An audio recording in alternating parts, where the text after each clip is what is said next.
Howdy my totally as always tubular gamers. We're back with, you guessed it, another ranking video. Thanks for coming back to the channel. Today we're going to be talking about one of my favorite series of all time, the Yakuza / Like a Dragon games. Oh yeah, from the OG PS2 games all the way to Infinite Wealth, we're going to be ranking them. Before we begin, I'm going to pose the question though. What's your favorite Yakuza or Like a Dragon game? Let me know. Now, when it comes to Like a Dragon, formerly known as Yakuza, it's pretty safe to say this has become Sega's main franchise. Sure, their mascot's always going to be Sonic, but their dominant franchise these days has been the Like a Dragon games. I mean, in the last 12 months alone, we've had 3 separate Like a Dragon games. What does that tell you? Oversaturation? No, not with this series. You can never have too much Like a Dragon. This series is fantastic. This is one of my absolute favorite video game franchises of all time. I love almost all of these games to death. I have been a longtime fan of this series, playing it way back in high school, back on the PS2, and have been following it for a very long time now, and I'm very glad to see that it has exploded and become a mainstream franchise. This series absolutely deserves it, and to all the new people that have joined in the last couple of years, welcome. Thank you for joining. I hope you enjoy the games. This is one of the best franchises in gaming today. But you know the drill. We're going to be ranking these games worst to best, stacking them up against each other, seeing how they all hold up, which one's the best, which one's the worst, which ones should you play. Spoiler alert, almost all of them. Like this series, even at its absolute worst, still isn't that bad, especially compared to plenty of other series. I'd argue there's no terrible game in the franchise, but some games are clearly a hell of a lot better than others. And so yeah, we're going to be ranking these games, giving each one of them a review. This isn't some quick surface level overview. I will be giving each one of these games a full review, giving them their time to shine, as they all deserve it. And it should be noted, I am only talking about the Yakuza games that officially came over to the West. There are a couple games that have not come over to the West still, like Kenzan and the PSP games. Hopefully in the future they officially do come over here, as I have no experience with them. I've never played them before, and if you want my thoughts on them, I can't give you any. I've never played them. And as always, you can let me know down below how you're feeling about this ranking, if you agree, if you disagree, if you think I got some really hot takes. I've been told plenty of times I have really hot takes with this series, but let me know how you're feeling down below, or if you hate the way I say Yakuza. Regardless, I'm going to be down in the comments lurking, so let me know how you're feeling. As always, please like, share, comment, subscribe. We got the Patreon and the super thanks. Any support is truly and greatly appreciated. Seriously, this video took a long ass time to make. I am not a team. It is just me, one-man army and everything. I hope you all enjoy it. Let's get right into it. Of all of the Yakuza / Like a Dragon games, which do I think is the weakest? And here we have Yakuza Dead Souls, releasing for the PS3 in 2012. Now, funny story with Dead Souls, this was actually the first Yakuza game I ever tried. I've tried it like a year or two after it came out in high school and went, yeah, this isn't very good, but you know, this series might be cool, so I'll check out one of the older entries, and then I very much fell in love with the series. But Dead Souls, yeah, no, I wasn't falling in love with anything here. So Dead Souls is a non-canon spin-off that takes place after Yakuza 4 and sees a sudden zombie outbreak spread throughout Kamurocho, and a number of our classic Yakuza characters all team up to take on the zombies and figure out what the hell's going on. Now, the first time I played this game, I thought the story was pretty stupid and a bit nonsensical. After playing all of the Yakuza games, yeah, I think it's still pretty stupid and nonsensical. Like, it's pretty out there, and zombies, it's a fun idea for a spin-off in this series, but this story is just so all over the place.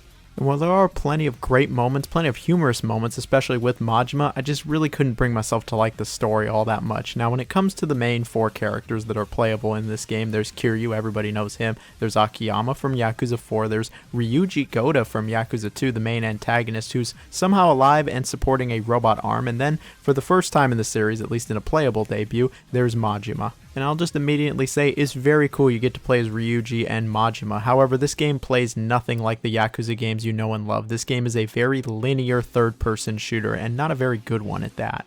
But what the gameplay really consists of is you moving A to B through a destroyed Kamurocho, shooting basically everything that moves. You'll fight plenty of different enemies in this game. While of course there are tons of zombies, there's plenty of other monsters that look straight ripped out of Resident Evil. Like, there's some really weird looking monsters in this game, and yeah, you're just gonna shoot them all dead.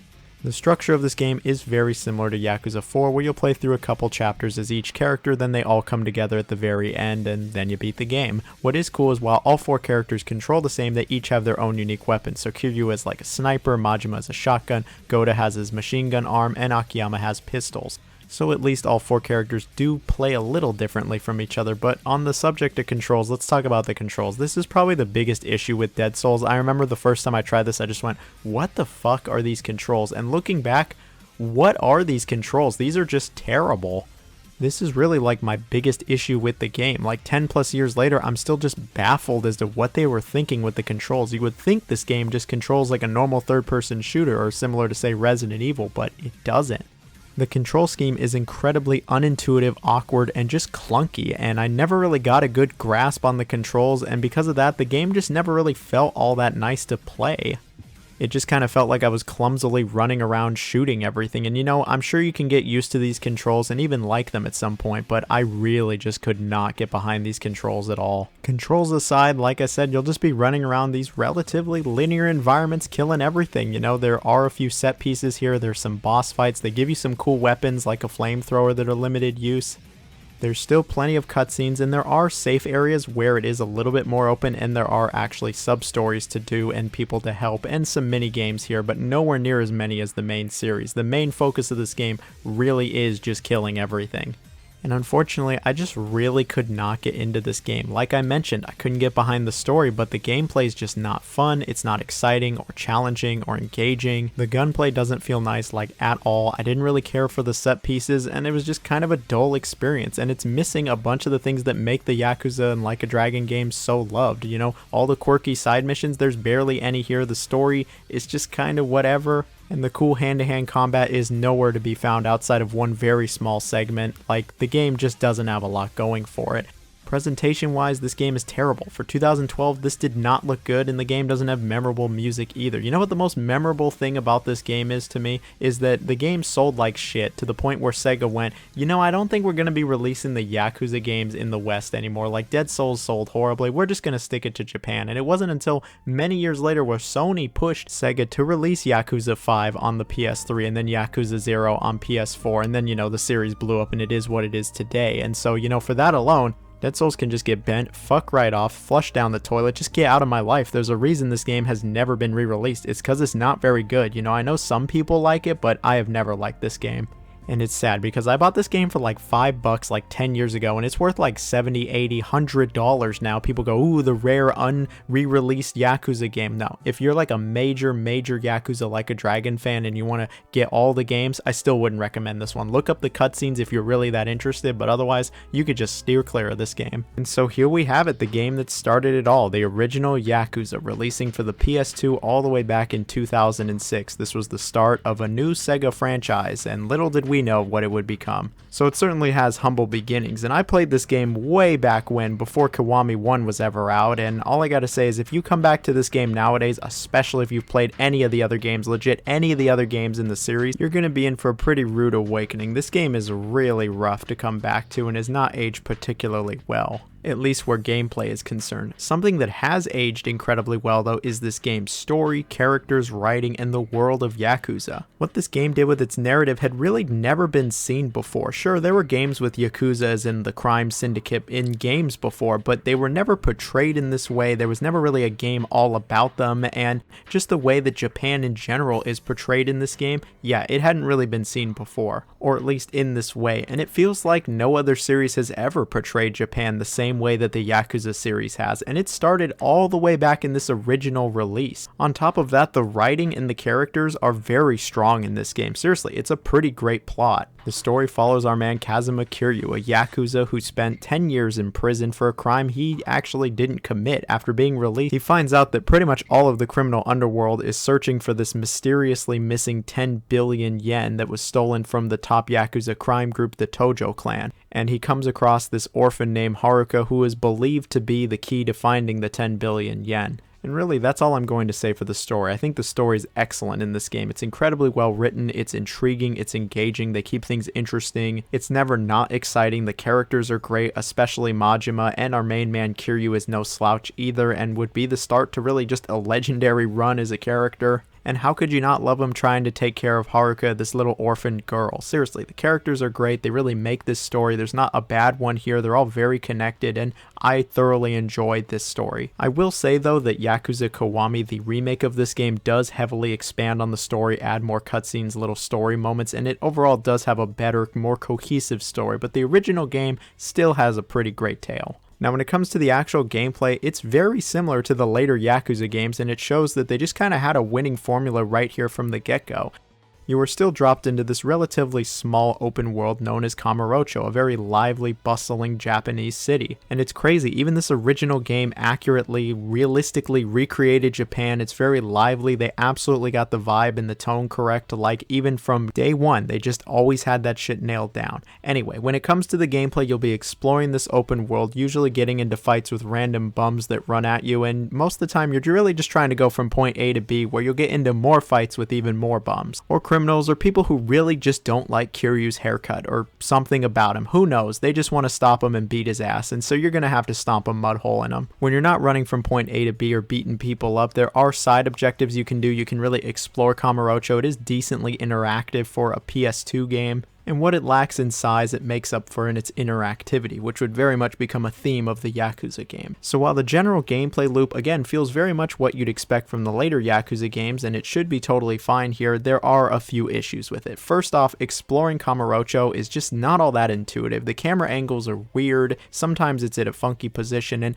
I just didn't have a lot of fun running around here. But it's not the worst navigation, and it's not a deal breaker at all. My other issue with it is really just all of the combat. The combat I have some serious gripes with, and this is where the game has just aged terribly. The combat is just straight up not good in this game nowadays. Maybe back in the mid-2000s it was like acceptable, but trying to play it nowadays, it has aged like crap. It feels terrible, it's super awkward, it's clunky, it's stiff, and it's nowhere near as intuitive, smooth, or nice as legit any other Yakuza game. My biggest issue by far is the fact that you can't change direction mid-combo. Like some of the original Dynasty Warriors games, if you start doing a combo, you can only move forward and that's it. The enemy strafes to your right or left or behind you, oh, you gotta stop completely and you gotta start a new combo. And then mid-combo, he'll probably strafe to the left or right again, and so you gotta start over, and the combat just really does not have a good flow, pace, or feel to it at all. You feel incredibly lethargic and awkward a majority of the time, and I truly just never felt like I got a great grasp on the controls. Even by the final boss, I still felt like I was fighting the game, just because I couldn't change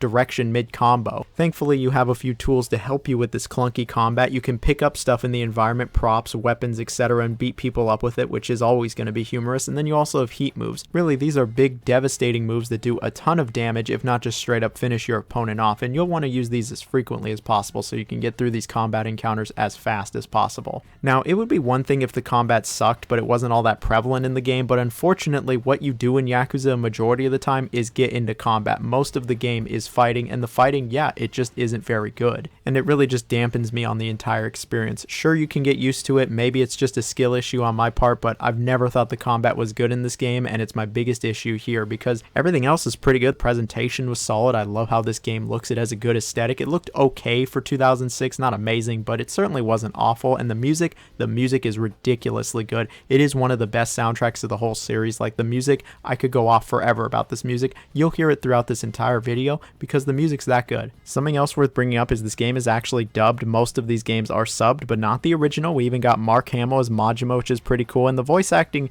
Go! Kill this arrogant motherfucker! Ow! I should kill you. Stupid! Fucking motherfucker! It's okay, but some of it is just so awkward and stiff, and it's just downright hilarious. So yeah, all of that is good, but man, the fighting sucks. Okay, I've been talking about this game for like 6 minutes, but I really wanted to set a scene for the rest of this video. Here's the money question. Is it worth playing the original Yakuza on PS2? The simple answer is no. I don't think it's worth playing nowadays, but that's not because I think it's bad. It's that the game has been remade as Yakuza Kiwami, where they fix the combat, improve the story, visuals, and make it more in line with the other Yakuza games. This original game, it's cool to come back to, it's cool to see where the series got started, and the soundtrack fucking slaps. But Kiwami really is a much better experience. It's also much more widely available. The only way to play this game in English nowadays is to actually play the PS2 game, and so with all of that in mind, just go play Kiwami. But this original game, man, it is so cool to see how much of the series really was started in this original game and how they've improved it so much. They've only gone up from here. And here we have Fist of the North Star Lost Paradise releasing for the PS4 in 2018. Now, this game might not have Yakuza or Like a Dragon in the title, but trust me, it is very much in the style of those games. Kiryu's even an unlockable skin. It's also by RGG. It shares a lot of the same gameplay and mechanics as the Like a Dragon series. And when it came out, I remember people going, yeah, this is just a Yakuza game with a Fist of the North Star paint, and they're not really all that far off. Now, the first thing I want to preface is that I'm not huge on Fist of the North Star. I've never seen it. I know like a bunch of the memes, I know the general story, and I've played through this game, but I would not consider myself some super huge Fist of the North Star fan, and maybe that affects the placement of this game, but I just always thought this game was alright. Now, when it comes to the world and story of this game, it very much does take place in the Fist of the North Star world, and it's about our man Kenshiro trying to find his beloved in just this awful wasteland. Now, the plot of this game, I don't know. I never really was that huge on it either. I think it's because I'm not a mega fan of Fist of the North Star. I'm sure if I was, then I'd be going, ooh, I know that, I love that, these are great throwbacks, I like that character, etc. But as someone who's not really a big fan of it, I was just like, yeah, the story's alright, I guess. Yeah, it's cool. Kenshiro's alright, and he can really do some crazy shit. And speaking of crazy shit, we have the gameplay. You know, when it comes to the combat, this game, just look at it. Yeah, it's basically a Like a Dragon game. It still very much is a third-person beat-em-up where you just beat the absolute snot out of people. Something that the combat focuses on in this game rather than combos is the hidden channeling points, which is one of the main elements of Fist of the North Star, where you'll be able to hit people in certain points and basically just make them blow up, or Kenshiro will just go absolutely nuts. The combat in this game, yeah, I think it's alright. Seeing Kenshiro go nuts is satisfying, and people blowing up is never going to get old. I think the way they implemented the hidden channel stuff, I think it's good, and the quick time events aren't annoying here. I think these are well implemented, and the combat, for the most part, it's fun. Now, this game has more to it, though, than combat. You are still in a relatively open world. This game is much more open than the other Yakuza games. There's like this city environment you can roam around in, and there's subquests and of course the main missions, but there's actually this big open world you can explore in the car, and you can freely drive around this big apocalyptic open world. Now, I'll just be real, I never like the open world of this game. You know, the city with the sub-stories is like half decent, but this big open world that you drive around with, there's just not much going on here. You can pick up materials, get into fights, and find some little secrets here and there, but I really didn't like this open world. It just felt too open and empty for its own good, and I just got kind of bored driving around in it. That and the driving didn't feel very good in this game. The driving's certainly better in like Yakuza 5. Like the rest of the Like a Dragon series, there are some optional mini-games you can play here that are different from the rest of the Yakuza series, and of course you can play Sega games. For some reason, Outrun and Space Harrier are even in Fist of the North Star. Now, something different that Lost Paradise has from the other Yakuza games is it really does have an emphasis on role-playing elements. Like, enemies show up with their levels on screen. You know, every Yakuza game has you leveling up and acquiring new skills, but here there's like actual stats, and if you're a low level, you're not going to do shit to some of these enemies, especially the bosses, and so you'll actually have to really level up. And I'll just be honest, this game is really grindy. I was shocked with just how grindy it was. In any of the other Like a Dragon games up until this point, I never had to grind. I never just had to go defeat random dudes, but here you're gonna have to grind, otherwise the bosses are gonna whoop your ass. Another element it focuses on is crafting. You'll have to craft like new gear and attachments. You'll have to find materials out in the world, and I just didn't really care for this. I didn't think it was all that well implemented, and it felt kind of grindy also. Now, crafting is also not new for the Like a Dragon series. It would actually stick around, like it was in Like a Dragon Ishin, but it's so much better in Ishin. It's way better done in Ishin than it is here. I just didn't really like the crafting. I didn't like the role-playing elements, and it felt kind of shoehorned in. I think it really disrupted this game's flow, and maybe I just wanted to play this game like a straight action game and wasn't ready for all these role-playing elements, but man, this game just did not flow well for me. The pacing wasn't great, and I just didn't have a great time with this game. Like, it's still good, the combat is still good, and there are fun elements to it, but I didn't love it. At least from a presentation standpoint, I think it looks pretty decent. It looks like the manga it's based off of. Look, if you love the Yakuza Like a Dragon games and haven't tried this game at some point, but you've played like all the other games in the series, yeah, I think it's worth playing. I can recommend this game to people who love Fist of the North Star first and foremost, and people who like Yakuza second, but other than that, yeah, you could probably just skip it. And strangely enough, this game is still exclusive to PS4, and I doubt it's leaving the PS4 anytime soon. Look, I've heard some people say this game's really underrated, but I've always just thought this game was okay. And here we have Yakuza 3 releasing initially for the PS3 in 2010. Now Yakuza 3, honestly, I've always thought this game is kinda like the black sheep in the series, especially since Yakuza 1 and 2 have been remade. Maybe in the future we'll get Yakuza Kiwami 3, we'll have to see. But don't get it twisted, I still think Yakuza 3 is a good game, I just think like almost every other Yakuza game is better than it. Now when it comes to this game's story, it is decently pivotal to literally all the other Yakuza games. It takes place a little after Yakuza 2 and is set in Okinawa with Kiryu trying to run an orphanage, and he's really trying to put his past behind him, but people show up, they want things, they demand things, they're assholes, you know how it goes, and Kiryu's gotta beat some fools up. Now when it comes to this game's story, I'm really mixed on it. While it is very important to the rest of the series and it's about Kiryu establishing the orphanage and what these kids mean to him, and the start of the game I think is actually really good,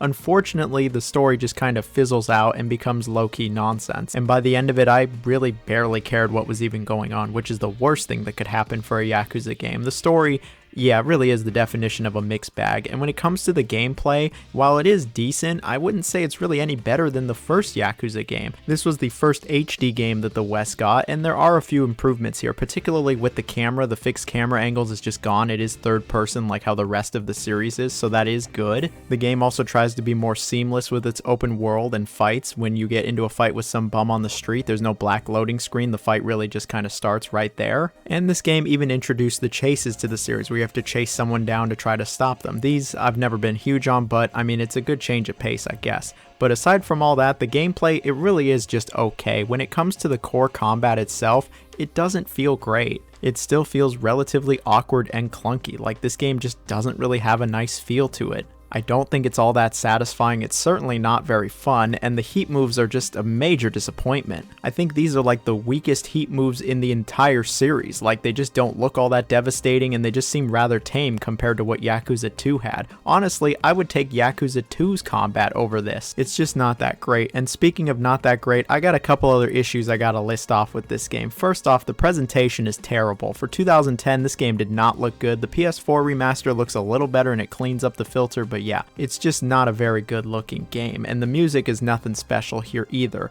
The open world is not that good in this game. This is like the weakest open world in the series in my opinion. Okinawa is pretty small and there's just not a lot going on here, and the sub-stories are mostly forgettable. I certainly couldn't tell you like any of them, but I have played like 15 of these games at this point, so maybe that's on me. I also think the pacing isn't great, but I think that has to do with me just not really caring much about the story. Seriously, the story is like the weakest story in all of the Yakuza games. Sure, it's important and it establishes the relationship Kiryu has with the kids, but the rest of it is just like bleh. And so at the end of the day, the question probably is, should you even bother with Yakuza 3? Yes, I think it is a good game. It hasn't been remade yet, and if you want to know the full story of Kiryu and how he got to where he is now, then yes, I think it is worth playing. If you're only going to play a couple of the Yakuza games and you're not going to play all of them for some reason, then yeah, I guess you could skip it. Despite me ragging on the game like this entire time, I still think it's a good game. It still has positives and it still is worth experiencing. And if you're going to play it nowadays, you're probably going to get the remastered collection, which has all of them anyway, so you might as well at least try it.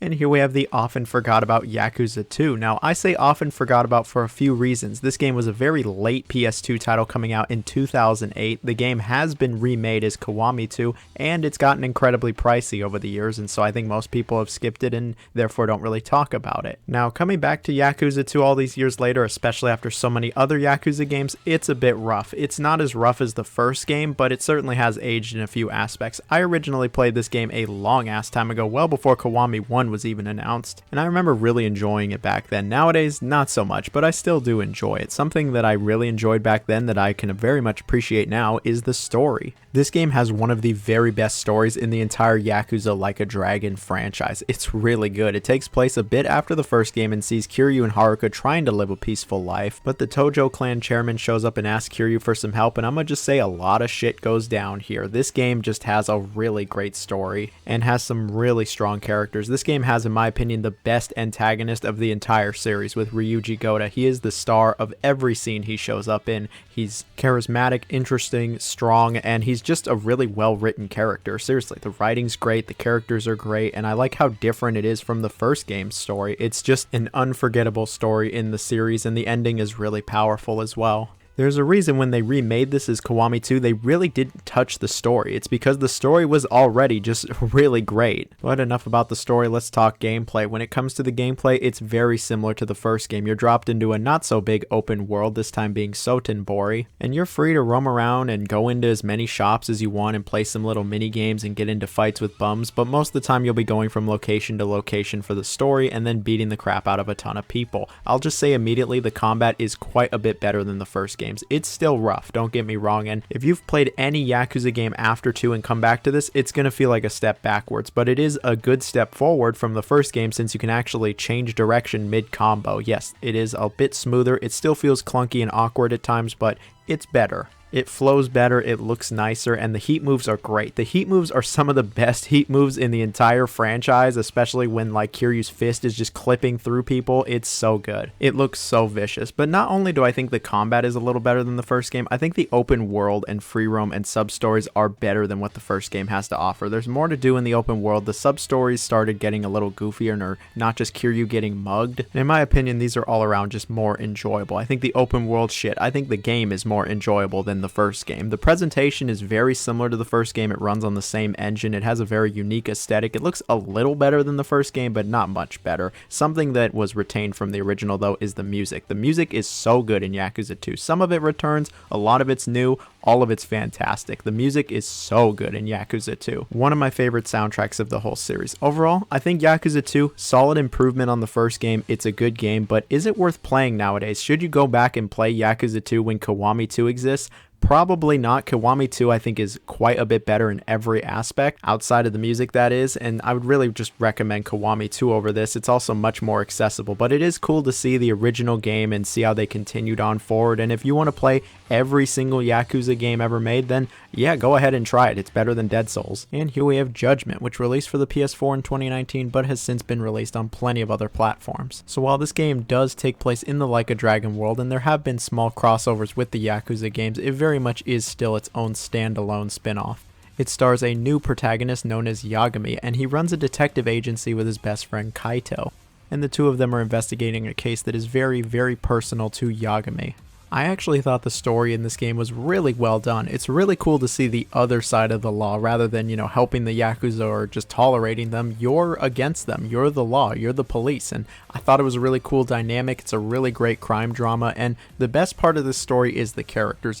I didn't really know how attached I'd get to these characters. I'm like, oh, Kiryu's not here. A bunch of the classics aren't here. But Yagami, Kaito, a bunch of the characters here, they're actually really memorable, well done, funny, interesting, and have some real depth here. The story, it's got some really interesting twists and turns, and it is very different from the other Like a Dragon games. Of course, there's going to be some similarities here and there, but it very much is its own different, unique tale. And I'd argue it's the strongest aspect of this game. I was very engaged with the game's story pretty much the entire time. You also don't need to have played any of the other Like a Dragon games. You can jump right into this game and understand it from the beginning to the end. But if you have played the Like a Dragon games, the gameplay is going to feel relatively familiar. You're dropped into this big open world of Kamurocho. You've got your main story and investigation, but there's a bunch of side investigations, sub-stories, mini-games to play, and of course people to beat the shit out of. The combat is pretty by the numbers for a Like a Dragon game where you just beat the absolute shit out of basically everybody. Yagami does have a completely unique moveset that is different from all other Yakuza characters, and he does some pretty cool shit in this game. Like, he has some pretty awesome heat moves that are satisfying to pull off and just fun to watch, like when he absolutely just dunks on fools. But of course he does have some cop maneuvers. The combat, I think it's pretty decent to good in this game. Now, speaking of being on the right side of the law, there are a few things Yagami does that Kiryu would never do or be capable of doing. Like maintaining a girlfriend in this game. Oh, I really went there. Yeah, you can actually have a girlfriend and a relationship in this game, and it's just a side activity, but it's still kind of funny and cool that you can do that. But seriously, there are a few things Talk can actually do here, and it's my biggest issue with this game. See, what Talk will end up doing a lot of the time is investigations, and there's a bunch of different gameplay styles that show up towards these investigations. Some of it is just straight detective work. You're investigating an area, piecing clues together, deducing that classic detective work, and while I don't don't think this is that bad. It's a little too scripted in my opinion. You have to go in an exact order rather than just finding stuff naturally, and I just didn't find it all that fun. And speaking of not all that fun, we have the stealth. Really, this is just kind of silly where you're just tailing people, and what it amounts to is someone slowly walking forward, you following them and hiding behind stuff for a few minutes, and then it's over. This was not engaging, challenging, or fun. I also didn't like the drone missions. I didn't think the controls were all that great, and I found them relatively dull. You know, it's not uncommon for Like a Dragon games to throw in other gameplay elements and gameplay styles here, but they don't force them as hard as this game does, which really does push them. And it just detracts from my experience. I didn't really care all that much for these, and I thought it kind of messed with the flow. Maybe it's because these were a lot slower paced than the rest of the game, but it just wasn't for me. Maybe that's a hot take, but that really is how I feel, and I'm never not going to be 100% honest with you guys. That's just how I feel. I wasn't huge on these. At least the game looks nice, the presentation was solid enough, and the open world is just as fun to explore as it was in any of the other Like a Dragon games. You can just wander kind of aimlessly for hours on end, getting yourself involved in quirky activities or playing these rather fun mini games that are honestly way better than any of the detective work you actually have to do. But seriously, I think the game is good. I think it's actually rather good. While I don't love certain aspects of it, I can still really appreciate the story, the combat, and what this game is trying to do. It really does present a unique spin on the Like a Dragon formula. And I think fans of the Like a Dragon series will absolutely eat this shit up, but I can also recommend this game to people who might not love the Like a Dragon games. You know, it is a unique enough spin that I'm like, this might bring in new fans. Regardless though, it gets a thumbs up from me and I have no problem recommending it. And here we have Like a Dragon, Gaiden, the Man Who Erased His Name, coming out in 2023. Now this game, while it might not have a number in the title, it basically is a main game. I mean, I guess it technically is a side game, but it basically is a mainline entry in the series. The game takes place after Yakuza 6, before Like a Dragon, during Like a Dragon, and then right before Infinite Wealth, and it really explores what Kiryu was doing in that time. No spoilers, I'll just say some shit goes down in Yakuza 6 and Kiryu has to delete his name, and he starts working for this secret government agency. The story, it was just alright for me. I didn't love it, and I don't think it's one of the best in the series. I think Yakuza 6 actually had a pretty decent send-off for Kiryu. Maybe that's a hot take, but I enjoyed that. This game, I just kind of had a hard time caring all that much about what Kiryu was doing, especially the first like 75% of the game, where it's pretty predictable, and if you played Like a Dragon, you already know what's going to happen. And I just didn't really think there were many interesting twists or turns to get to that point either. I will say the ending is very powerful though. The ending is one of the most powerful endings of the entire series, and it's a very emotional, again, powerful ending. When it comes to the new characters they introduced in this game, I don't know, they were just alright for me. Nobody really stuck all that much out to me except Akame. She was alright, but nothing about this game's premise, characters, world, story, any of that really gripped me like a lot of the other Like a Dragon games. Again, it was just alright. Now when it comes to the gameplay, it doesn't feel crazy different from previous Like a Dragon games. I'd say it's most comparable to Yakuza 6. It is not turn-based, it is still real-time beat-em-up combat, and it sees Kiryu primarily in the Sotenbori district. You do occasionally go back to Injinsho, and you actually get to go to this new area known as the castle, which is this cool ship, but most of the game really is in Sotenbori, so fans of Yakuza 2, 0, 5, the many times that this place has shown up are gonna like the map, and you know, it's for the most part the same, but they did add a few things here like a pocket circuit racing club. That's cool. But anyway, enough about the open world. How's the combat in this game? It's very smooth. It feels really nice. There's two styles you get in this game. Kiryu has his typical brawler style that he's known for, but he has this new style known as Agent, and this new style is pretty different from what he's had in the past. Part of it feels like Rush from Yakuza 0, but he has all these high-tech gadgets to help him now, and some of these are pretty cool. You know, you can be James Bond out here boosting around, throwing explosive cigarettes, calling in drones. It's unique, and I do like the style. I think it is cool. I think it does make the gameplay a little bit more varied, as the other style, the Yakuza style, it really is what you've been using for a long time now. The heat moves are just as solid as they were before, and stomping in dudes' faces, yeah, it's just as good as it was in the previous games. It feels really smooth. It's satisfying. The enemies react to when you beat their ass. There's status effects. There's some depth here. There's even some challenge here. This game really is not messing around. It wants you to have played the previous Yakuza or Like a Dragon games, and it'll just start throwing a ton of enemies at you pretty much from the get-go and start throwing in people with guns real quick. But for the most part, I really did enjoy the combat. It feels at this point like they've refined and just basically perfected the combat to such a T that I don't even know what else they can add to it. Sure, it doesn't have as much depth as other Like a Dragon games since there's only 2 styles versus say 4, but I never thought it got repetitive or stale or really got old, and one of the reasons I think that is because the game isn't super long. Now don't get it twisted, this isn't Modern Warfare 3 where it's like 3 or 4 hours long. This game is still a solid 9 to 12 hours, but compared to the other Like a Dragon games, that's not that long. This is one of the shortest Like a Dragon games. I think the only one that's shorter is probably Dead Souls, or maybe one of the original two. And while this game doesn't have a ton of length to it, I think it still does have quality. You know, the story is really straightforward, it's engaging, the combat is still fun, there is still an open world to explore, there's plenty of side content, all of the stuff from the previous games shows up. They've added more arcade games like Daytona 2 here. I don't see nearly enough people popping off from the fact that Daytona 2 has finally been ported to home consoles and it's in this game. This is a great port. Daytona 2 is great. If you play this game, sit down for 20-30 minutes, play some Daytona 2. You won't regret it. Trust me, the game slaps. But what I'm trying to say is there is a lot of side content here, and if you choose to do it, you can easily double how much time you spend with this game. This isn't some quick 8-hour game that you're done with and there's nothing else to it. There really is a bunch of side content. All the sub-stories are locked to this character named Akame who helps Kiryu. And while I don't think the sub-stories are as good as previous Like a Dragon games, I think they're still alright. There's a really cool one that involves Lost Judgment that I absolutely think is worth doing. I mean, if you're going to play through this game, you do have to do a few side quests at one point to continue the main story. You have to level up Akame's network, and so just do the Lost Judgment side mission. You won't be disappointed.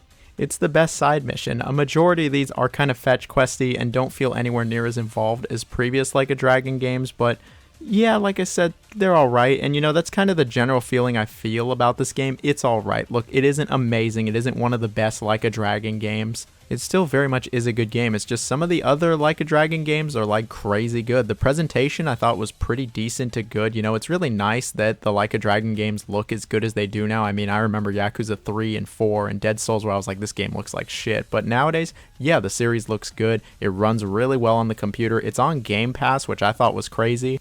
And I can easily say if you like the other Like a Dragon games, you're going to like this game. Is it a little bit formulaic? Absolutely, but it's still a good time. Apparently the game was only made in like 6 months as well. According to sources, it was made in a very short time span, and this is how you make a game in a very short time span, so Modern Warfare 3 can take some notes. But in conclusion, I think the game is still good and it is still worth playing. The last thing I'm going to say though is there's no physical version of this game in the West. Physical forever. We don't want this game lost to time. So I guess go play it before it's gone. Again, it's on Game Pass and it gets a thumbs up from me.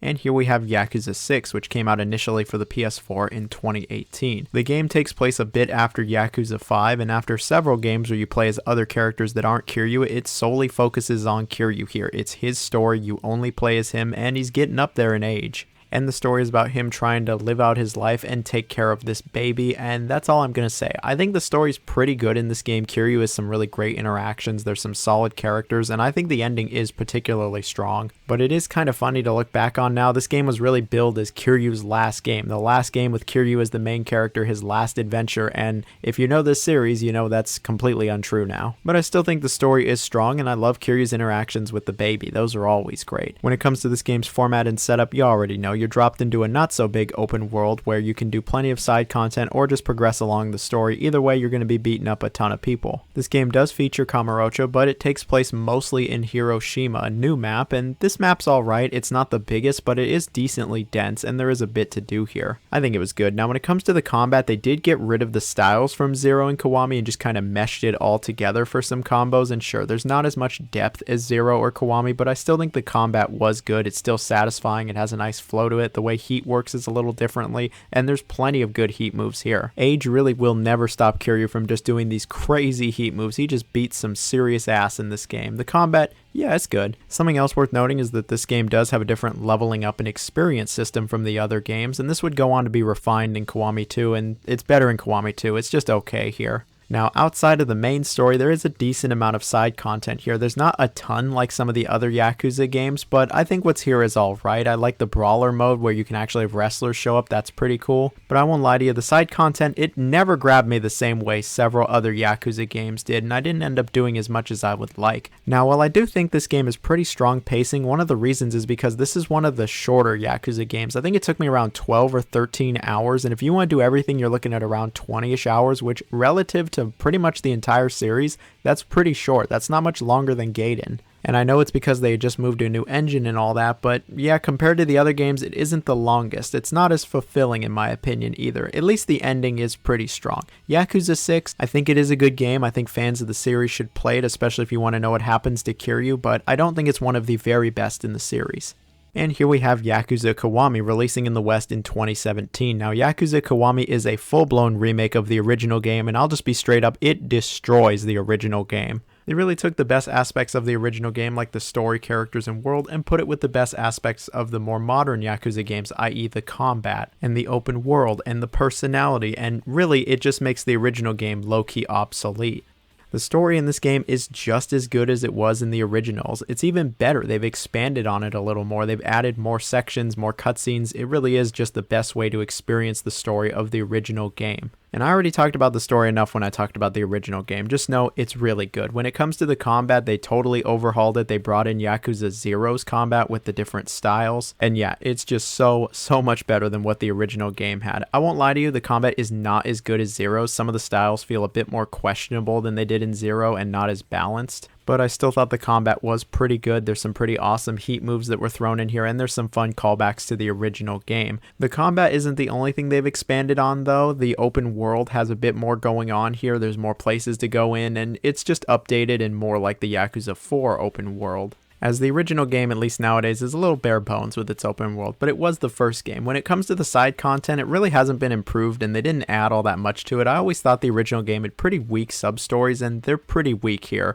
They did add this new system, the Majima Everywhere system, where he can attack you pretty much anywhere and everywhere, and I thought this was a funny little novelty at first, but I won't lie to you, it does get a little old by the end of it. But it does help keep this game more in line with the other games, at least tonally, as the original game is very serious, and if you've played Yakuza, you know nowadays a lot of the times these games aren't very serious, and the Majima Everywhere system helps alleviate things. When it comes to this game's graphics, obviously it looks way better than the original. I think it looks pretty good, and it really retains that style from 0. When it comes to the music, maybe this is a hot take, but I think the music sucks in this game. The original game had so much better music. This ain't it for me. Now, at the end of the day, would I recommend Kiwami? Oh, hell yeah, I would. This is the definitive, most accessible way to play the original game. It's a great starting point. If you just finished 0, go to Kiwami. You're gonna love it. This is a very good game. And here we have Yakuza 4, which came out in the West on the PS3 in 2011. Funny enough, I actually remember seeing this game on the shelf in GameStop. It has pretty iconic box art for the series, but it would be a few years before I finally tried it myself. But Yakuza 4, I quite enjoy this game. This was the first game in the series to introduce multiple playable characters. Before this, it was just Kiryu, and now we have 4 different playable characters and essentially 4 different stories. Of course, Kiryu comes back, and the game is really a continuation of 3, and he's just trying to run the orphanage. And then we have the 3 new characters. There's Akiyama, this charismatic loan shark. There's Tanemura, this somewhat corrupt cop who arrests plenty of people. And Saejima, this big brute who gets out of prison, and I'll just leave it at that. All of these characters do have different stories, and they all do intertwine at the end of the day. The story, I think it's just good. I don't think it's one of the strongest in the series. I like everyone's individual story, but when everything comes together, I won't lie to you, it gets a little messy, and it feels at times a little generic even for Yakuza, where, you know, there's plenty of corruption, evil people, scum walks the earth, and of course Kiryu shows up to help out. Kiryu really doesn't actually do that much here. A lot of the story feels like it's focused on introducing these new characters and trying to get you to like them, and I think they succeed in that. Now, when it comes to the gameplay, all 4 characters play very different from each other, and I'll just immediately say the combat is much better than the third game. It's a lot smoother, more intuitive, it's less janky, it feels better, and there's more depth here. Kiryu plays really how he did in 3. He's very similar with his moveset, he just feels better. Saejima is all about charging up and doing big, powerful attacks. He's relatively slow. He's best compared to the Beast mode in Yakuza 0. Tanemura is more like Yakuza 0's Rush mode, where he's relatively fast, but he also does arrest people, where it's out here like Virtua Cop or something. And when it comes to Akiyama, he kicks people. He kicks people a lot. I'd say the combat is pretty good. This is when the Yakuza games really started turning it around and actually having pretty solid beat-em-up combat, and I like the variety between the 4 different characters. Unfortunately, I can't say the same for the heat moves. I just don't think they look all that impactful or powerful. Man, the PS2 game, they just knew what they were doing there. So when it comes to the location, this game does not introduce any new maps. It is strictly just Kamurocho, but What they did instead is made it really dense. They really expanded on it. They really added a lot more detail and areas to go in Kamurocho. They added the sewers, they added rooftops. There's a lot more to this city than what you're used to, and I was fine with it being Kamurocho again since there are so many new areas. When it comes to the side content,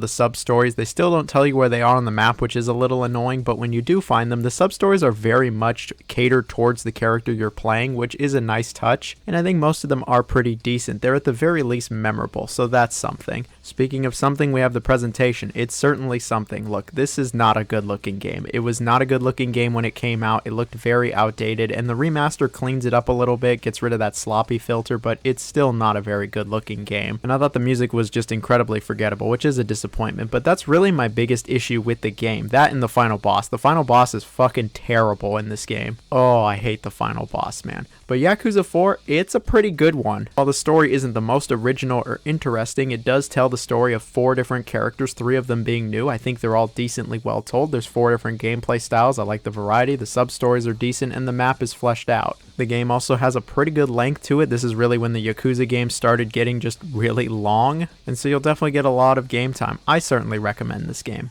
And here we have Lost Judgment releasing in 2021. Now, Lost Judgment was the first Like a Dragon game, spin-offs included, to ever be released day and day in Japan and the West, which was pretty awesome.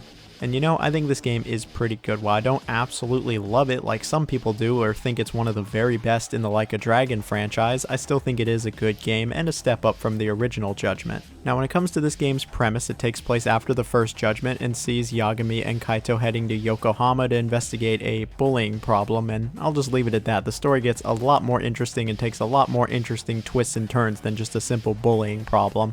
Now the story in this game, look, this might be one of my hotter takes, but I never really cared all that much for the story. I actually think the first Judgment has a better story and better characters. The story is good here, it is interesting, and it is relatively unpredictable, but I just was never all that engrossed with the story. I didn't think it was all that memorable. I thought the antagonist was really weak, and I just didn't get hella into it like I did with, say, the first game. I've heard some people say this is one of the best stories in the entire Like a Dragon franchise, but it really just didn't resonate with me. At least it is very unique. It's very different from all the other games in this entire franchise. It definitely stands out. Alright, if you're still watching and I totally haven't pissed you off, let's talk about the gameplay. It's not all that different from the first Judgment. Real surprising stuff here. You get 2 open worlds to explore. You get Kamurocho as you always do, but you also get Yokohama from Yakuza 7, and it's cool you can explore both of these. I think these are both pretty good open worlds, and what do? You do what you always do in these games. You can do the main missions or the main investigation, but there's a bunch of quirky sub-stories, there's some funny little mini-games, you can go play all the classic Sega games and really just explore to your heart's content. You even get a skateboard to traverse around, and that's cool. Skateboard always gonna get a thumbs up from me. We love our skateboarding in games. Oh, and as always, there's plenty of people trying to oppose you, stop you, kick you into the ground, rip your neck off, shit down your neck, sell your organs on the black market, piss off your dog, whatever it is they're trying to do. You're gonna get into a lot of fights here. And the combat, I think, is some of the best combat of the Like a Dragon franchise. It's not turn-based, it still is real-time, and it does incorporate some of the styles from the other Yakuza games, and I think it actually feels really nice. Taka's plenty of different styles and unique movesets to just absolutely wipe the floor with these dudes. The combat is satisfying, it's engaging, it has a really nice flow to it, and I thought that it was relatively fun. Like, stomping fools' heads into the ground is just never gonna get old in this franchise. It really isn't. And when it comes to the open world, there's more activities to do than ever before. Tak can still have relationships, and there's plenty of quirky little sub-stories you'll come across. In fact, some of the best sub-stories are actually in this game. In fact, some of the best gameplay of the entire franchise is in this game. Like, when it's good, it's really good. Unfortunately, they brought over some stuff from the first Judgment, i.e. all the other gameplay styles, and it's just really not that good in this game. Look, the detective work, it's a little better in this game. It's not as mind-numbing as the first games, but the other gameplay styles that they bring in, like when you parkour, or when you're in the drone, or when you're being stealthy, or you're tailing someone, this is not fun, this is not engaging. I just was bored.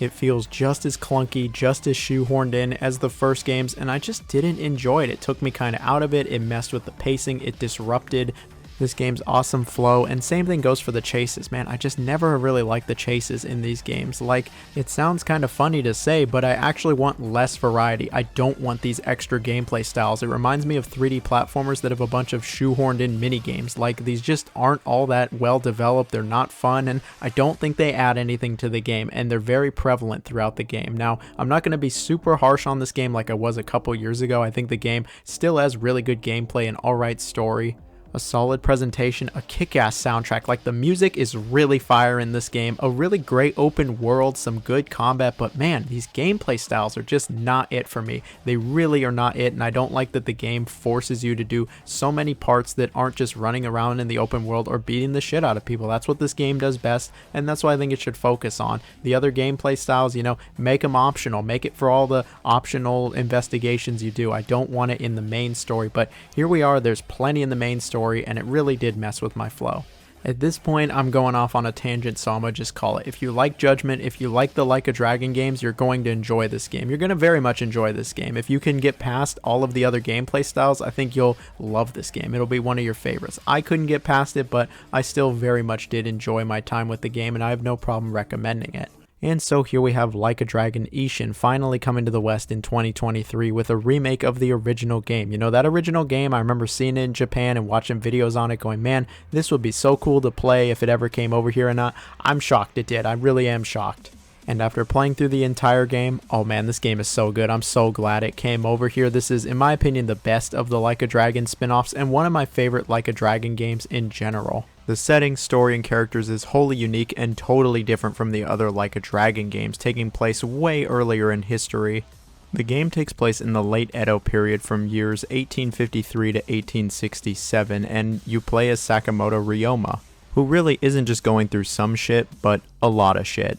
He's embroiled in a coup d'etat and is bent on finding this murderer who assassinates his father figure through any means necessary. The story is incredibly interesting, again, very different from all the other Like a Dragon games, and it's just one of the most unique stories I've ever seen in a game. Like, this setting is so rarely seen in games that it's cool when it just even shows up. I really enjoy the setting. I enjoy the story of this game, the plot twist, the characters, where it goes. I think it's actually really well done, and the characters are great in this game. Obviously, they all use Like a Dragon character models, but they very much are different characters. They actually play historical figures for the most part, and it's really cool to see them come to life through some of our favorite Yakuza characters. Something worth bringing up is that this game has a lot of cutscenes, especially at the beginning of the game. The first few hours, you barely play this game. You're watching cutscenes, and so it's a good thing the story is as good as it is. Like, it's complex, it's enduring, it's got great characters, great moments, and I was thoroughly intrigued, engaged, and interested. Like, I really enjoyed the story of this game.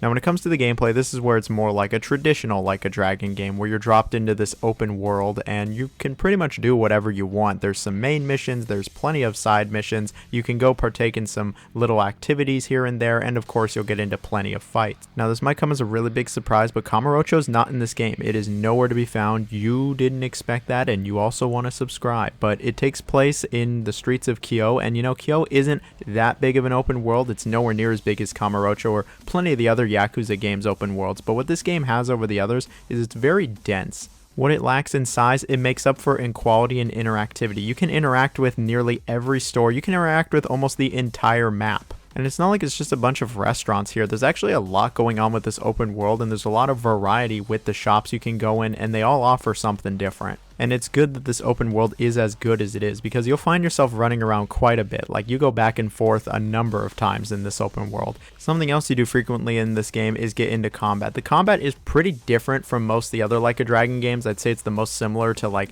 Yakuza 0 with the different styles. Obviously, you only play as Ryoma here, but he has 4 completely unique styles with totally different movesets.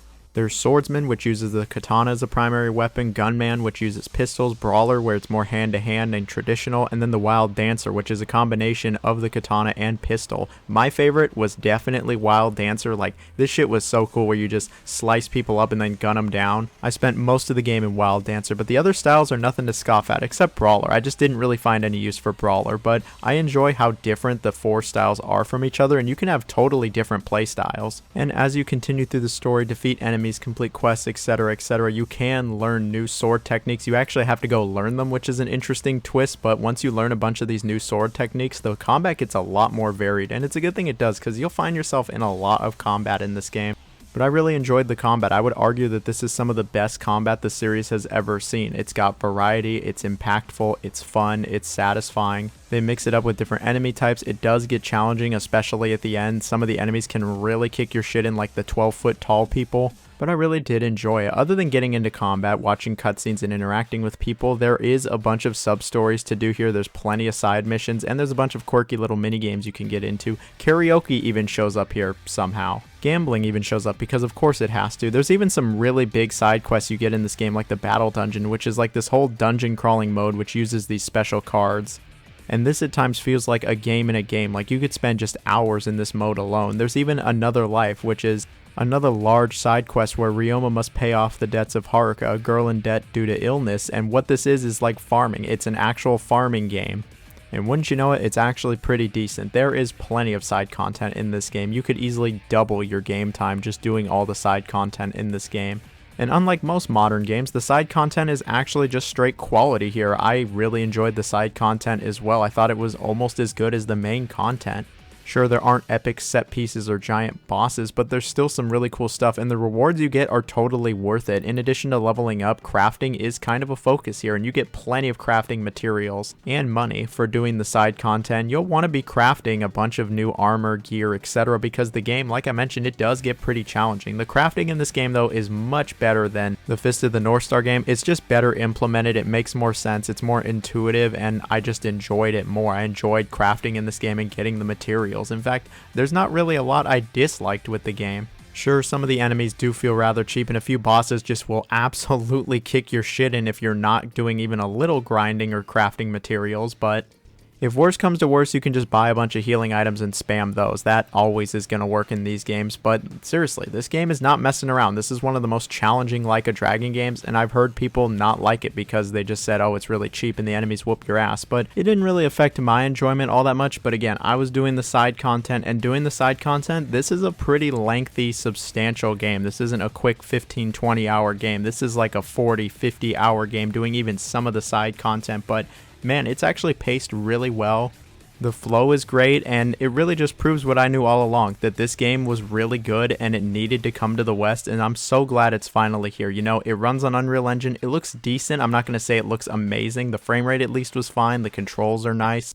And the story's incredibly engaging. Like, I have zero problem recommending this game to anybody that likes the Like a Dragon games. You like beat 'em ups, you're looking for a game with a different setting. This game has it. You know, there's been a lot of amazing games in 2023, and it's really easy to forget that this game came out in 2023, but it's one of my favorite games of 2023 is Like a Dragon Ishin. What a great game. And so here we have Yakuza Kiwami 2, which initially released for the PS4 in 2018. Now, like the first Kiwami, this is a full-on remake. This time they remade Yakuza 2 and put it on Yakuza 6's engine, and man, this game is awesome. It's like they took Yakuza 2 and really reached the full potential with it. It is one of the best remakes in video games, and I find it a shame. No, I find it a crime that it isn't oftenly referred to as one of the best remakes in games. I see plenty of people talk about RE2, RE4, yes, those are fantastic remakes, but Kiwami 2, oh, this is so great. I guess the first thing to start with for this remake is the graphics. This game obviously looks significantly better than the PS2 game. It looks very similar to Yakuza 6, and I think it looks good. Can't say the same about the music. It is nowhere near as good as the PS2 games. I mean, it's like okay, I'd say it's kind of mid, but that original PS2 game, that OST slapped. Now, when it comes to the story, it is just as fantastic as ever. Pretty much all of it has been preserved. A little bit more has been added in there, you know, some extra context scenes, etc., and the story's just as good as ever. Ryuji Goda, yeah, no, he's like the best villain of the entire series, and I don't need to repeat myself more than I already do in these videos, so I'll just leave it at that. The story's great. When it comes to the gameplay, this is just a straight improvement on Yakuza 2 in every single aspect. The combat, yeah, it's very obviously a hell of a lot better than what the PS2 game had. It's very similar to Yakuza 6's combat, where it's very streamlined and they got rid of the styles, but it's still incredibly intuitive, smooth, and satisfying. I think the combat is pretty good, and the heat moves are actually pretty good. Most of the PS2 ones return here, so that is very good. I really don't have any complaints for the combat. Like, this is just so much better than what the original game had. And the original game, like, it was okay, but nowadays it is so outdated, and just playing Kiwami 2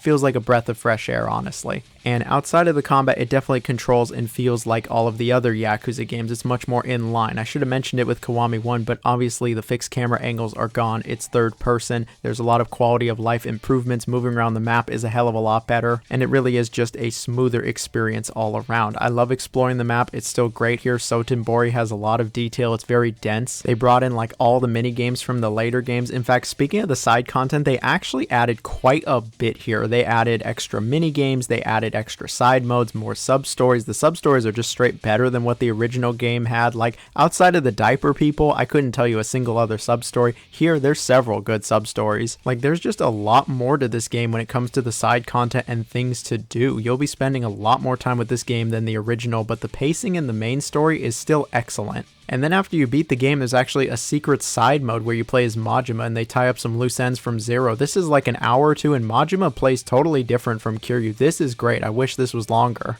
Now, it's probably pretty obvious at this point, but this is one of my favorite Yakuza games. I love the story. I think the gameplay is great. The side content's awesome. There's really not much to complain about with this game. But for once, I actually do have a minor complaint. It might be more of a nitpick, but I thought I'd bring it up anyway. They actually got rid of the third area in this game. See, us OGs remember, Yakuza 2 on PS2 actually has a third area. You go there pretty briefly, but I still think it was cool and it had a really awesome background, and so I was excited to see it in Kiwami 2, and it's actually not in the game. They did not remake it. They changed the story, and instead of going to that area, you go somewhere new on the map, and I wasn't really a fan of this new section of the game, but minor complaint aside, Yakuza Kiwami 2 is a superb game. It stomps a mud hole in the original game. It's way more accessible and playable. It's just a much better experience, and I have zero problem recommending this game. Go play it.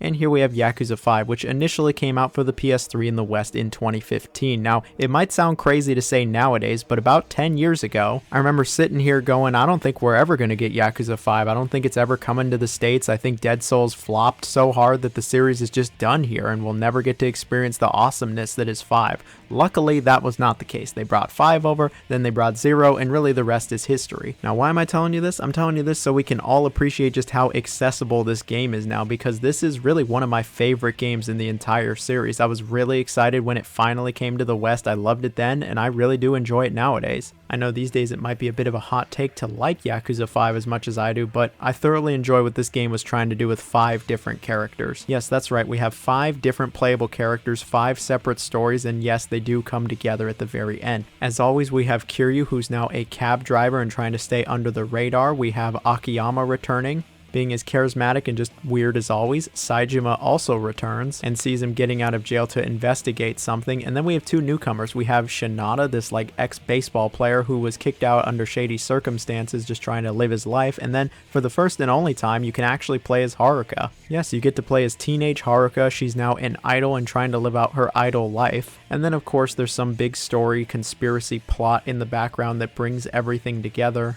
that I am not going to spoil. Now, the individual character stories I think are pretty decent, but when everything comes together, I won't lie to you, it does get a little sloppy and a little messy at times. The overarching narrative, the big plot, it's not amazing, but those individual character stories, when they focus on just one character and their struggles, I think it's actually pretty good. I think the character development is very strong in this game, and the ending is one of the more powerful endings of the series. It's not Gaiden powerful, but I enjoy the ending. Alright, so story aside, I think the first thing to bring up is that Yakuza 5 is a massive game. There is a ton of content. Now, Yakuza 4, it could get up there in length, around like 20-ish hours. This game is double that easily. All 5 characters are very fleshed out, and you'll be spending quite a bit of time with each one of them. There's also 4 totally different maps, and on top of that, there is a ton of side content. There's more side content in this game than any Yakuza game before it. See, while every character has the usual sub-stories where you just interact with some characters and usually something goofy happens, this game actually has side stories as well. These aren't just quick little mini games or interactions. No, these are full-length 5 to 10 hour long side games, and these are actually great. They're very different from each other. They're engaging, they're interesting, and they're very thought out and have a lot of depth to them. So I'll briefly go over each character, their combat style, and their side story because I just love ya. And I just love my long ass videos. Seriously, editing this one has taken forever. If you haven't already, please like, share, comment, subscribe. I very much appreciate it. Anyway, first we have Kiryu. Now, when it comes to the combat, I'll just immediately throw it out there. It's a lot smoother, nicer, and satisfying than what Yakuza 4 had. I think the combat is good. Kiryu plays just like how he did in the previous 4 games. He has a few new moves here and there with his moveset, but if you've played any of the Yakuza games before 5, you'll know how he controls and feels. Now his side story, oh, it's great. He's a taxi driver for plot reasons, and there's actually 2 different activities as a taxi driver. You can be a regular taxi driver in Japan where it's very serious, realistic, and it feels like a simulation at times. You know, you pick people up, you drop them off. This is not like Crazy Taxi or anything like that. It is, again, serious. And then we have the not serious mode where it's like Initial D and you're out here racing other cars and it just goes crazy on the highway. I love Kiryu's side story. I did all of it. This is great stuff. It's like 10 plus hours of gameplay. It's very fun. Then we have Saejima, who's very similar to his Yakuza 4 style, where he's very slow, big, broody, and it's more like the beast style of Yakuza 0. I think he controls great and his combat is satisfying. His side story involves him hunting. Yes, at one point he finds himself in a forest and you actually do go hunting in this game, and it's not some Cabela's African hunts, wild hunts, whatever Cabela shit you're thinking of, get that shit out of here. No, this is a serious ass hunting simulator. Like, it's incredibly realistic. You gotta set traps, you gotta go really slow, you gotta take your shot really carefully. It's a very real hunting simulator, and that's great. I didn't expect that at all from a Yakuza game, but here we are and it's awesome. Then we have Haruka. She actually does not have combat since she is just a little girl, and what you'll do instead is you'll do dance-offs with other idols, and this is like a rhythm game, and I like this. I think it's a great change of pace, and while it's clearly not for everyone, I enjoyed it. I thought it was fun. And her side story really is about being the best idol of them all. You know, you gotta go to autograph signings, you gotta perform in concerts, get people to like you and all of that, and I thought this was great too. It's so different from what I expected, but I was thoroughly entertained. Then we have Akiyama, who plays very similar to how he did in 4. His moveset is expanded on a little bit. He kicks the shit out of people. Unfortunately, he doesn't have a side story. He's the only character that doesn't. He actually doesn't even get his own map. He shares Sotenbori with Haruka. He is in the game quite a bit, and you do play as him for a while, but it's a shame he doesn't have his own side content. In fact, he does feel kind of shafted, to be honest. But lastly, we have the ex-baseball player Shinada. Now, when it comes to his combat style, it's very baseball-inspired, and he certainly has a unique moveset. When it comes to his side story, it involves him playing baseball and doing baseball things, and I'm going to leave it at that because he actually has a pretty interesting story. Outside of the combat, outside of the side stories, there are sub-stories. I think the sub-stories are pretty decent to good here. I actually really love Saejima's stories. He is some of my favorite in this game, like the janky-ass snowball fight or the Santa Hunter. Like I previously mentioned, there are plenty of different maps in this game. You're not just locked to one map, and I think they're all pretty decent. Shinada's, I could take it or leave it, though. It just kind of feels a little thrown together. It wasn't terrible. Something else that isn't terrible but isn't good is the presentation. Like, at its best, it looks okay, and at its worst, it really just does look outdated. And the remaster looks a little better, but yeah, it doesn't look great. And the soundtrack, it's kind of mid. There's like 1 or 2 good songs that I can recall, and that's really it. Overall, though, Yakuza 5, this is, in my opinion, one of the best in the series. There's a ton of content. There's a lot of variety. There's some really great side content. Each character does have a pretty great story, and while it does have some flaws, you know, it doesn't come together the best, and some people have said that it goes on way too long and the pacing isn't great. I really enjoyed this game. I'm really grateful we got it and the series continued on, and I really don't think this one should be missed, especially by fans of the series. Just be aware that, yeah, you're going to be spending quite a bit of time with this one. And here we have it, the absolute fan favorite that is Yakuza 0. Initially releasing in the West in 2017 for the PS4, it has been released on various other platforms. Now, Yakuza 0 really can be credited as the game that made the series blow up in the West. It exploded with popularity and gave it that global recognition. Like, before Yakuza 0, the series was considered relatively obscure and niche, but after Yakuza 0, things drastically changed, and for the better, trust me. We are out of the dark ages where we might never get the mainline release, or if we do, it's years later. No, now we get worldwide simultaneous releases. It's amazing. But let's talk about Yakuza 0, since it was the game that did all of this. The game is a prequel to the original Yakuza set many years before. It's actually set in 1988 during Japan's bubble era. and it stars a much younger Kiryu and Majima as they get pulled into this conflict between a ton of different Yakuza factions for control of this patch of land that is just known as the Empty Lot. And there's a lot more to this story, and the less I say the better, because it is one of the best stories the Yakuza series has ever had. It's emotional, it's interesting, it's intriguing right from the get-go. There are some awesome twists and turns. It has a powerful ending. Like, this game has everything you're looking for in a Yakuza storyline. It's very serious, it's got a lot of great characters, and the two main characters are excellent. Majima gets so much depth to his character. Like, this adds so much more to the Yakuza world. He's fantastic. And Kiryu, I mean, he's Kiryu, of course he's going to be great, but he's especially great here. And it is very cool to see him in his 20s and how he acts, especially nowadays where he's an old ass man.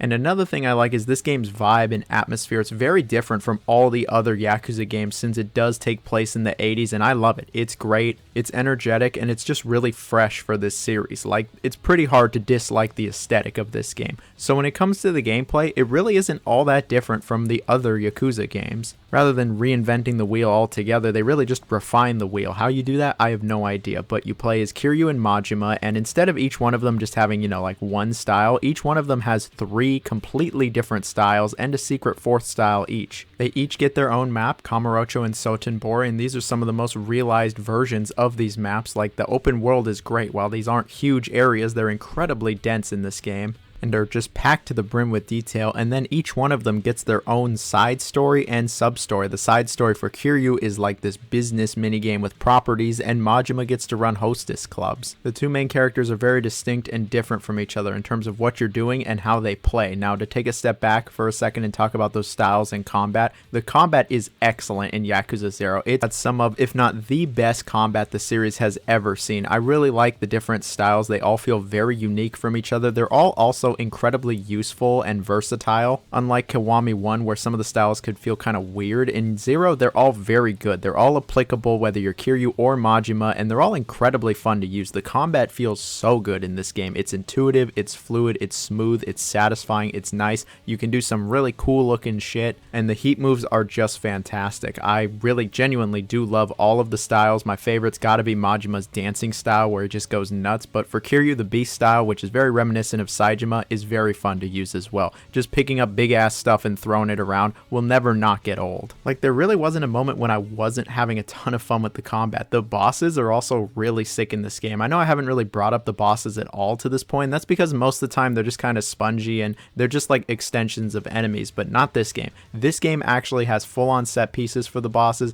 and they're great. I really enjoy them, and the music is awesome during them. Now, when it comes to the open world, like I mentioned, it is very dense, and there is a lot to see here. Now, when it comes to the sub-stories, these are some of the best sub-stories the series has ever seen. They're interesting, they're goofy, they take advantage of the time period, and they're just incredibly memorable. I love the sub-stories in this game, and I think the optional side stories are great also. They're very fleshed out and will take 10 plus hours to complete each easily. And while Kiryu's is cool and all, man, running the hostess club, this is pretty fun, I'm not gonna lie to you. So that's all well and good. To pivot to the presentation, I think it's also pretty good. This is really when the Yakuza games were starting to get it together with the presentation. It looks solid enough. The environments look really nice. Again, there's a lot of detail. The music, it's actually pretty good. There's a lot of bangers in this one. I really enjoyed it. I really enjoyed just about everything with this game. It truly is one of the greatest open world games ever made. It's a lot of people's favorite Yakuza game, and it's really easy to see why. It has so much going for it. I didn't even bring up the fact that you level up with money. You literally beat the shit out of people so hard that money flies all over the place, and that's how you level up. Another fantastic point to Yakuza 0 is really just how accessible the game is compared to the other Yakuza games. It is an excellent entry point. You can go into this game knowing nothing about the franchise and you'll be just fine. I think this is a lot of people's first Yakuza game, and it's a great one to start with. The game really has everything you'd want from a Yakuza game and then some. Like, the game is just so good. I really recommend this game to anyone that likes video games. I don't think you'll be disappointed. And here we have Yakuza Like a Dragon releasing in 2020. Now, Yakuza 7, Like a Dragon, whatever you want to call it, really changed up the franchise. Like, they took it in a bold new direction that most video game series would be way too afraid to take.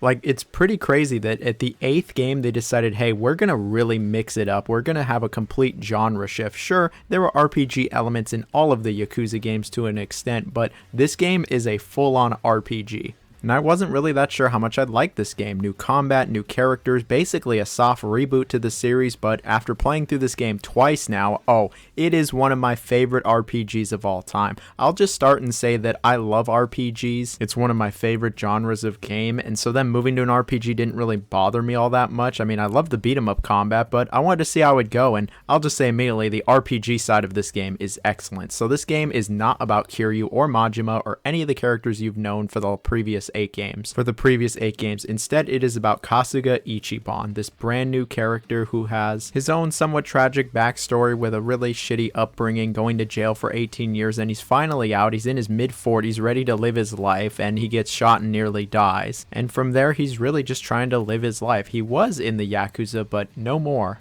And eventually some other people join him, and he's really got his own party going on. Now, when it comes to the story in this game, it is so good. I love the story to this game. It is one of my favorite stories, not just in the Yakuza series, but of all time. I just loved this story. I won't lie to you, it is pretty slow. It does have a very slow start. There's a lot of cutscenes, but once it gets going, it really gets going, and I just love where this game goes. Ichiban is a fantastic character. He's really one of the most likable protagonists of any game I've ever played. He's just great. Like, I love Kiryu, Majima, a bunch of the characters from the old games, but none of them are like Ichiban. Ichiban is just such a great character with a ton of depth and nuance, and again, he's just really likable.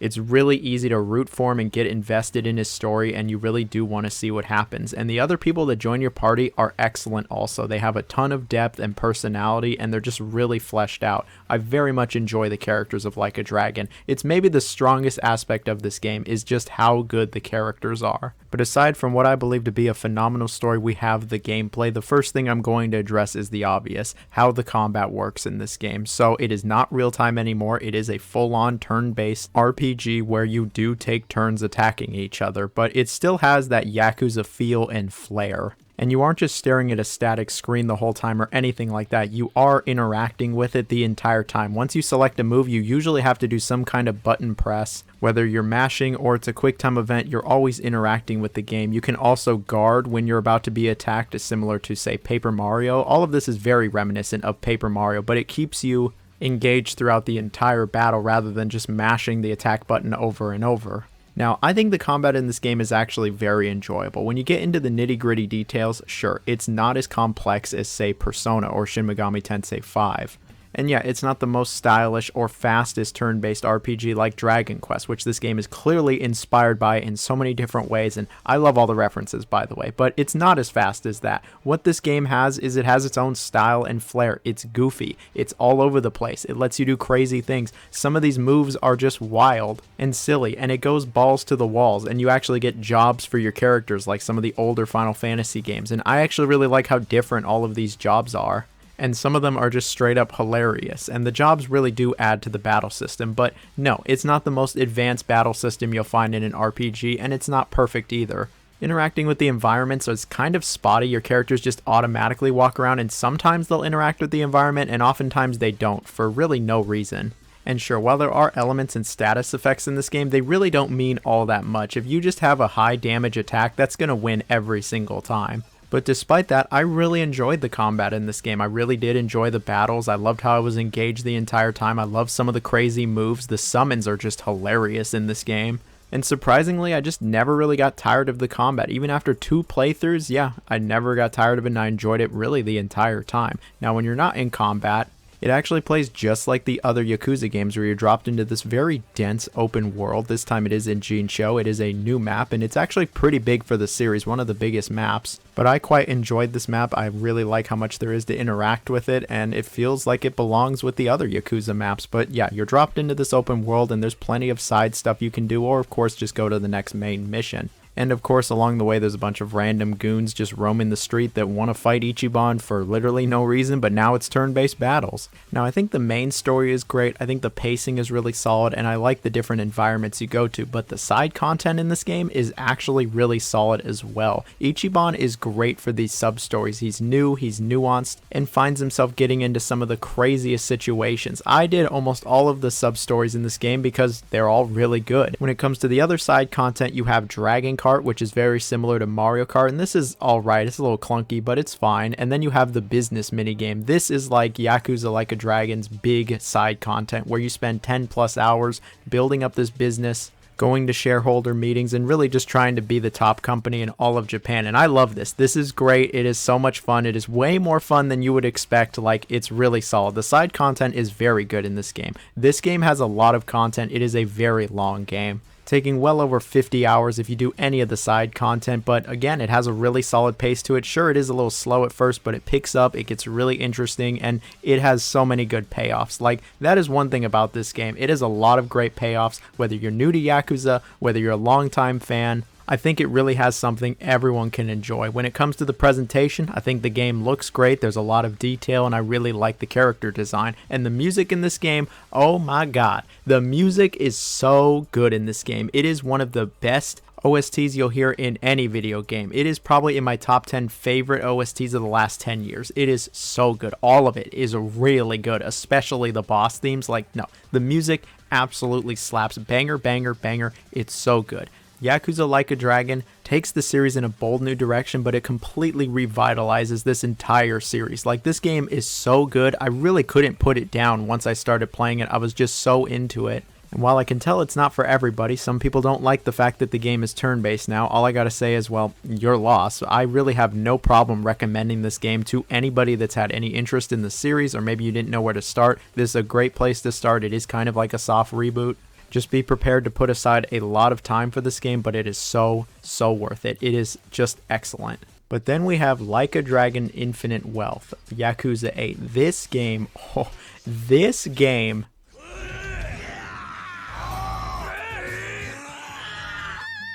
goes so freaking hard. Like, I knew it was going to be good. There's no way it wasn't going to be at least good. But not only is it good, it is better than Yakuza 7, and in my opinion is the best of the entire Like a Dragon franchise. This game is just immaculate. Call it a recency bias since this is the latest in the series, but this immediately is just one of my favorite games of all time.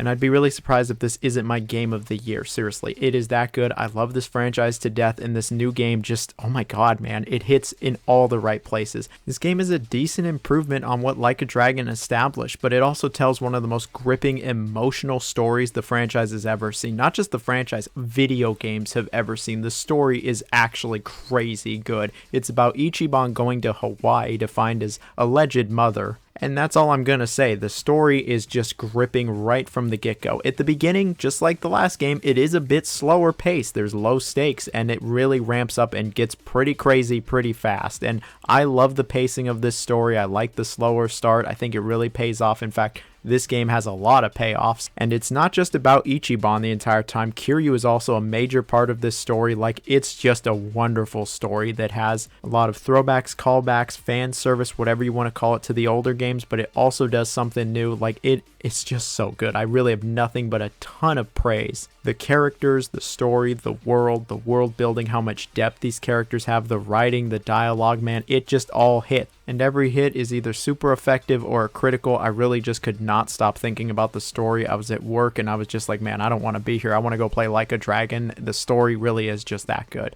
When it comes to the gameplay, it's a pretty big improvement on Like a Dragon. It is the same format that you know and love, but it's even more refined and improved upon. The combat is still turn-based, but it is better than what the previous game had. You actually do get to walk around with your characters during the fights, and you really get to control how they interact with the environment. There's also more elements, the status effects actually mean more, and there's just more depth here. Sure, it's not as much as, say, Persona, but there's more depth here. There's a lot more going on. There's more strategies you can have. The job system returns. There's a bunch of new jobs. The jobs are arguably better than what the first game had. And what's great is thanks to the inherited skills, you can actually mix and match all of the jobs, really going for that Final Fantasy V style where you can just have these crazy multi-job characters. And I just take a step back and go, holy shit, this is like a full-on role-playing game. This is way more serious than what the previous game had, and it's awesome. I like that there's strategy and depth here. The battle system is great. It's just as satisfying, if not better than ever. You're constantly engaged. They're throwing crazy things at you left and right. It's goofy, it's kooky, it's all over the place. The summons are just as wild as before. The combat loop, it's really good.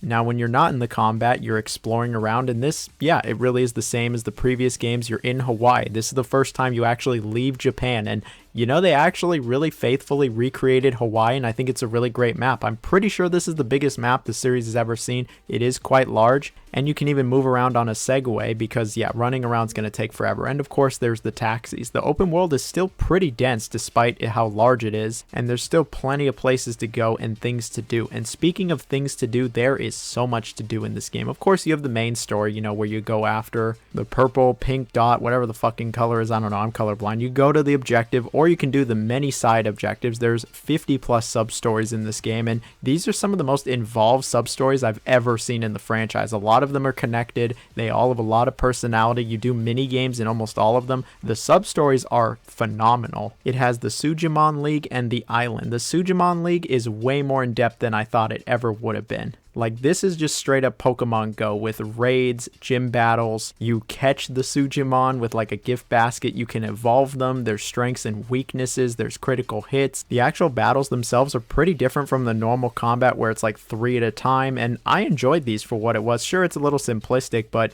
I had fun with them. There's over 200 Sujimon in the game, which is just crazy. Like, there is way more to this than there had any right to be.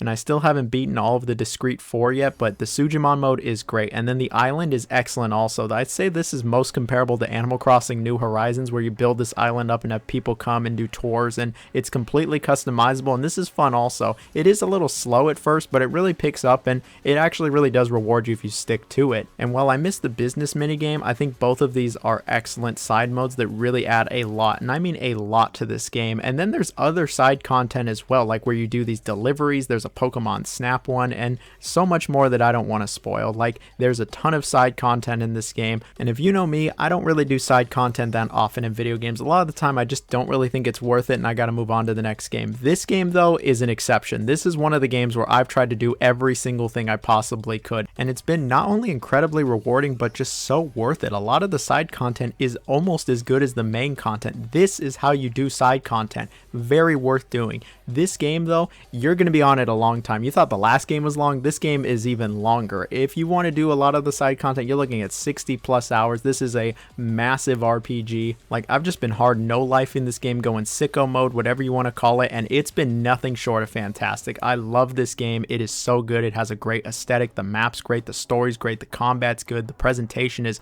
very good, and the music, ooh, it really fucking slaps. I don't know if it's as good as Like a Dragon was, but the music is very, very good in this game. So that's all well and good. But then we have what's not so good with this game. First off, we have nothing really. You know, I can't really think of much that I don't like about this game. I have had a few glitches here and there. The New Game Plus is locked behind DLC. Like, what the fuck, Sega? What is this shit? But other than that, I really can't find anything to fault this game with. I can't even think of any negatives or nitpicks. Like, call me a rampant fanboy or something, but I really have a hard time thinking of any cons with this game. I mean, I guess some people don't like that it has a pretty slow start, but again, I like that. I'd really have to sit down and think about it to come up with any negatives. I might even have to do some critical thinking, but I don't want to hurt myself here, so I'm not going to do that. If it isn't obvious by this point, I absolutely wholeheartedly recommend Infinite Wealth. This is one of my favorite games of all time immediately. I do think playing the previous game is a requirement though, but I also really recommend that game as well. This game though, it's just spectacular, man. It's one of the best RPGs ever made, and I don't know where they go from here. How do they make this even better? They'll find a way.